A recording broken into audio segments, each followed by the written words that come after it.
everybody, today I am joined by Tessa Smith, Mama's Geeky, and it's actually a really special day specifically to be able to talk with you because we're talking about your story from going from your starting point until, what do you got right here? My play button came for 100,000 subscribers. Like literally right before we got here, the perfect thing to symbolize the conversation we're even looking to have today. So thank you so much for having me over. Thank you so much for talking with me. And I'm excited to hear your story and share your story with everyone of how we have gotten to this exact moment. Yeah, it's pretty crazy. Well, let's stop and think about all the people that I'm sure you watched on YouTube, the people you read, and then being in that world where like they know us now. That's still to me like, what? You know who I am? You care who I am? This is wild. It's weird. Like I had lunch with the Real Rejects and I'm like, what's going on? This is weird to me. Speaking of that, he texted me while I was walking up to your door and told me to tell you hello, which to me is crazy. The fact that, wait, he just texted me like, what is happening here? And he had me on his channel earlier today. I was like, is this real life? Is this really happening right now? And it is. It is. And that's the point of this series really, is that we were just like you. We were watching YouTube, we were reading collider.com, we were doing all those totally normal things that you do. And then we've been able to find success, and hopefully we could share our stories to inspire you to grow your channels, or just even hearing our stories, whatever you're passionate about. Hopefully you can pull something from that. All of that said, I'm interested to hear your story of what started your love for nerdy things. When did you first dive into the world of content creation, sharing your thoughts that has led to this moment? And on this one, I might have some questions, but this one is all you. Awesome. All right. Yeah. So let's go way back. Started reading comics when I was like 8. Started with my dad's Sergeant Rock comics. Not sure that was the best thing for an 8-year-old, but it is what it is. It opened my interest into comics and what they were. And then I dove really into Marvel. Like clearly, obviously, Marvel. But I still love DC also and kind of the other indie stuff. And I really fell in love with comic books then. And this is the early 90s, mid 90s? Sure, we'll go with that. Yeah. No, early 90s, yes. And that was a good era for comics. Yes. It was a bit of a revival right there. And this so same window for me of like my sister and I would ride our bikes to the comic shop. It was Yeah. actually called Sean's Comics. Oh, And, really? Yeah. The guy came to speak at like career day at my elementary school. He's like, wait, there's a comic shop nearby? And so that whole era of comics was actually a bunch of kind of classic, iconic runs for both Marvel and DC. Yeah, there's some good stuff. And then my dad also with movies, right? He loved movies and we would always watch movies together. So that's kind of where my love for movies came. And I really dove into, I like a fantasy, I like a sci-fi. Obviously, that's kind of where I get the stuff from Marvel and DC and comics and stuff. I like a fantasy type film or show. Like, for instance, recently, like Game of Thrones, stuff like that. So I've always really loved that. Like other stuff, like I'll do a rom-com here and there, but I love just anything that will fully immerse me in the world. Yeah. And so then let's cut all the way forward to college. I decided to do marketing because that was like kind of just what I wanted to do with my life was marketing. For a while, I wanted to be a lawyer. Also, for a while, I wanted to be a blood splatter analysis. Like I was watching Dexter and I was like, I can do this. I don't know where that came from. That got pushed to the side very quickly. It was all Dexter's fault. I was like, not the murdering, just the like solving the murder. Yeah, I still like to murder people in Right. my free I time. still do that in my free time, everyone. Like everyone else. Exactly. So then I did marketing, graduated with honors, which was awesome. Very nice. Yes. And then I went into, I worked at a radio station in promotions. Oh. So like, you know, when you go to a concert and they have like a tent and they're like, spin the wheel and you can win something. Like that would be me. Okay. But then I would also sometimes pick the artists up from like the airport and bring them to get food or bring them to their hotel or wherever, whatever. So that was like kind of thing. I did promotions there. And then when I met my husband. Just as a quick pause right there. Yeah. Has that translated to any of what you currently do? Exactly. So that's what I was going to get to. Are we going to get there? Okay. We're getting there. So then I worked in real estate for a little bit, which was sort of the same sort of thing because I did like the flyers for the real estate. So I did that kind of marketing promotions-esque stuff. And then met my husband, had 2 kids, and kind of turned into the whole like, I'm going to stay home with our second. It doesn't make sense for me to work and us to pay a babysitter, right? Right. I will stay home. That lasted about 6 months until I was like, I have to do something. I'm going insane. I can't just be mom. Right. I have to do something. And I was talking to my cousin who had a blog, and she's like, I have this review blog. People send you stuff and you just write about it, and that at least passes the time. And I was like, oh, I can do that. That sounds like marketing. That sounds like promotions. That sounds like the same sort of thing I've been doing. And so I can do my skill set.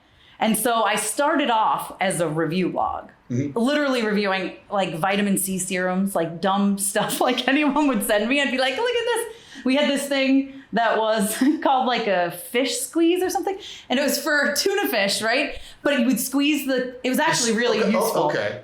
You would squeeze it and it would, so you could dip it and dump out the juice and you didn't have to get your hands dirty. That was probably my favorite. Okay. Squish fish, I think it was called. Squish fish. Yes. Okay. But eventually. That's a little bit, basically the same thing you currently do. Basically the same thing I currently do. Exactly. But then I got to the point where I was like, our house is filling up with a bunch of junk that we don't need. And I mean, this stuff sounds amazing the way you're phrasing it. I mean, the squish fish was very cool. Got 10 of them. In case I'm opening 10 cans at a time. Exactly. You never know. And it got to the point where like I was doing movie reviews. I was doing a little bit, like I was doing, like studios would send out coloring pages for the newest animated film or whatever. So I would post stuff like that on my website. And then it got to the point where I was like, I just want to do geeky, nerdy things I care about. It was getting to the point where I would take hours for me to write something because I just didn't care, which is not the life I wanted to live. So that is when I decided to go from a Mama Smith's review blog, that's what I called it. It was very lame, to I kept the mama, right? I said, okay, I'll keep this. And then Mama's Geeky. All right. And that is when I was like, this is what I'm going to do. I'm going to cover video games. I'm going to cover comic books. I'm going to cover movies. I'm going to cover TV. And that's what I'm going to do. I'm going to do the stuff I like to do. And since then, my life has been so much better. My husband's happy with all the less things of random things in the house. Me as well. Well, yeah. I guess there's a lot of things in your house, They're but not they're random. focused. They're not They're random. focused. They're focused on nerdy geek culture. They are. Where can I find one of these tuna fish? I know, we don't have it anymore. Ah. I know. It got lost in moves That's long ago. unfortunate. I know. It was very cool, though. You could look it up. They probably still have them. I'll write that down. Yes, exactly. Grab one of those. So then after focusing on that, it was actually really cool because back in 2015 is kind of when I really dove into this is what I'm focusing on. And they had these things, Disney had these things called like blogger events at the time. And it was 25 bloggers that would come out to do like a premiere. And then at the same time, they would make it worth their while. So like ABC is under Disney. So they do maybe go to an ABC show set or interview somebody from there. Kind of whatever they could do to keep it. You're here for 2 days. Let's fill you up with as many things as you can cover for us. And I remember getting my invite to my first one. It was 2015, summer of 2015. It was for the Inside Out carpet, which was very cool. And then we also got to do, there was Celebrity Family Feud, which we got to watch. And then we got to go up and do like a press the button, which I was more nervous about that than like the red carpet. I'm like, okay, I need to get this. This is intense. And then after that, you just kind of form relationships with other people who are doing the same sort of thing, which you know how that is. Feels like you can just geek out and talk forever. Right. And it's you finally find people that have that same obsession. Yeah, they get it. And so then it started with that. Then the next event I did was like D23. Then I got to go to the set of Guardians of the Galaxy Volume 2, which was like, I mean, clearly the highlight of my, I got to hold Baby Groot. Is a true fan. Yes, I got to hold Baby Groot and he was so cute, and hold the rocket. There was a big stuffed rocket. Got to watch James Gunn direct a scene, which was super cool. It was actually the scene where Drax yells, "Ah, my nipples," which was interesting because we got to watch him yell that, and James yell at him, no, like this. And it was just to hear, and we had no context. Right, no context. So we're like, what is happening in this movie? A little bit of a change here from the first movie. Yes, we're like, hold on. Of all the scenes. Of all the scenes, it had to be that one. And actually, James Gunn was really cool because and that was cool because we got to interview them in costume because they were filming. Yeah. So like we're talking to Nebula, we're talking to Gamora, we're talking to Drax. And then James Gunn actually came and made sure that we got to talk to him because we were running a little late. They were running late on set. It's a set, of course. And he was like, do not let them leave until I get to talk to them. And he came in and spent a few minutes talking to us, which was really, really cool. And that was amazing. Obviously, that was a highlight for me. But, and then eventually blogger events kind of stopped becoming a thing with Disney. The guy who ran them got promoted, changed to a different department. They didn't really do it anymore. Then about a year after that, COVID hit. So really they weren't flying people out, you know, it wasn't happening. And was in New York, upstate New York, not even close to the city. I would get invites for things to the city. It was about 6 hours away. I was closer to Canada, like an hour from Canada. And during COVID, everything was virtual. And then it kind of turned into things are happening again in person. I either needed to move to New York City or to LA. I was hopping on a plane a couple of times a month, which it can get intense, especially with the family at home. It's hard. Right. Coming for a one-night event for like a premiere is like 3 days because I'm having to come in the day before just in case, because you never know with travel. Then you're there. Then I have to fly all the way home. And with the time change, it was 1 day turns into 3. And even 4 time zones. Yeah. The jet lag from New York, and I'm only coming from Central, so it's right. 1 less hour. So it's less for you. And the time travel, especially going back where you lose hours. So it's hard. And then it takes a couple days to reconnect. And then a week later you're leaving again. And it's like, this is too much. I'm saying this as if I've been doing this month. It's literally this week is the only time in my life. It's fresh in your brain though. So you get it. You understand. I can relate only because of this last 9 days. Right now. Yeah. And so then we just decided my husband got a job out here. We decided to move out here. And how long have you been? Since August. So about 6 months? About 6 months now. And I'll tell you, I'm so much busier than I've ever been. Because where I was, I wouldn't even get screenings. I would have to go to New York City for a screening. Yeah. So I'd have to get on a 45-minute flight or drive 6 hours each way, which I did for Spider-Man No Way Home. And I did for the Suicide Squad. Those were the 2 I was like, I'm doing it. These are worth it. But other than that, it was hard to even see movies. It was easier when they sent us links during COVID. So yeah, there's so many opportunities here. Even at someone that I've been here 4 times in the last 20 years, and they're all of them in the last 3 years or whatever. 2 of them this week. Yeah, that's crazy. But just being here 2 times this week, there's so many different things. Like what day is today? Saturday. Today, there was like a Scream experience that I was invited to. That I got an email like, why are you inviting me to something in California? Well, I actually will be in California that day. Well, I could go to that, but got stuff, me trying to meet with you, Greg, and there's so many opportunities here. It's crazy. But all right, let's rewind a little bit. Yeah. Okay. So transition from Mama's Reviews. Mama Smith's review log. I was very literal. That's exactly what that's what my channel is like. What should I name this thing? Sean, I'm talking about stuff. Sean Chandler talks about That's perfect. There we go. This was a blog. Yeah. When does YouTube come in? And Yeah. So YouTube kind of started. Okay, YouTube's actually a fun story. So my friend, Marvel did a thing where they collected all reactions to like a variety of stuff right before Infinity War. It was like before they dropped the Infinity War trailer. It was like a variety of trailers or something like that. They did some collaboration video or whatever. And my friend was like, man, I'd love to see you react to a Marvel trailer because you get it, you know this stuff. And I was like, okay, I'll do it for Infinity War when it comes out. Mind you, my first reaction, it didn't even have the video in it because I didn't know how to do that. Yeah. So it was just me. And I really just did it for my friend. And I had YouTube since like 2011. I think I had a diaper review on there. Nice. That was fun. Nice. I had a couple of random things that I did. Still up? I'd like to. It might be because I think it randomly started getting a lot of views and I was like, I might have deleted it recently when I went back, but if not, go way back. I think it was for Love's diapers maybe. So there you go. But anyway, so I recorded it pretty much just for my friend and put it up there, and it like blew up. And I'm like, I didn't even do this right at the right time. I think also a lot of people are yelling at me in the comments, which helped the algorithm. Like, you didn't even put the video in it. And I was like, but I didn't know. I don't know how to do that. I have no idea. It's my first video to like take off, get over 10,000 views. It's my Guardians of the Galaxy Volume 2 trailer reaction. And I did it as a live stream And so I didn't have the tech to do that at all. So I grabbed her, my wife, I'm pointing as if you guys can see over there. My wife's seated right over there. I grabbed her phone, I grabbed my phone, push play at the same, did this, and then I did the settings wrong for the live stream, so it was like crackling. Oh no. So it like 16,000 people at the time. It was like 16,000 people. So this is incredible. The audience retention is boom. Yeah, right. Because So they're like, what are you doing? this is awful. So horrible first impression to 16,000 people. But yeah, there's almost that novelty of like, if you put out something bad enough at the right time, Exactly. there's its own version of success in there. So that was the first one, and then I kind of started loving it.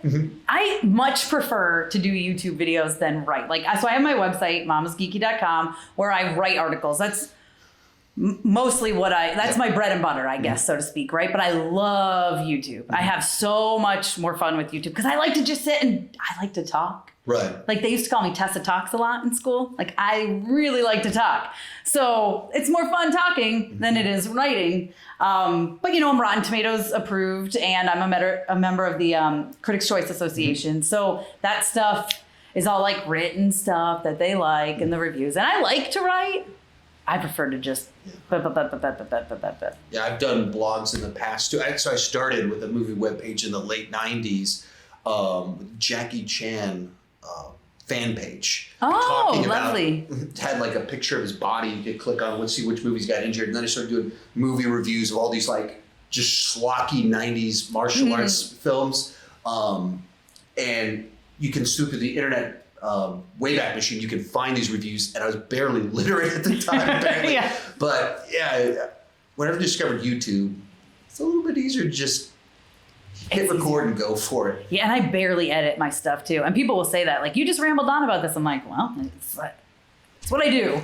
And that, I mean, there's a side to it of like optimizing for retention. Yeah. Sometimes, we can go a little bit too long on it, but there's another side to it of that's a bit of your kind of personality coming up. Right. Like, what is a real conversation with me? Like, how does my brain really work? And so, like, even recently, my spoiler-free reviews have gotten longer and longer. And I try to keep thinking, like, all right, I want to keep this one, like, 8 minutes, 20 minutes for a spoiler-free review. So I've got a few comments like, that's just too long for a spoiler-free review.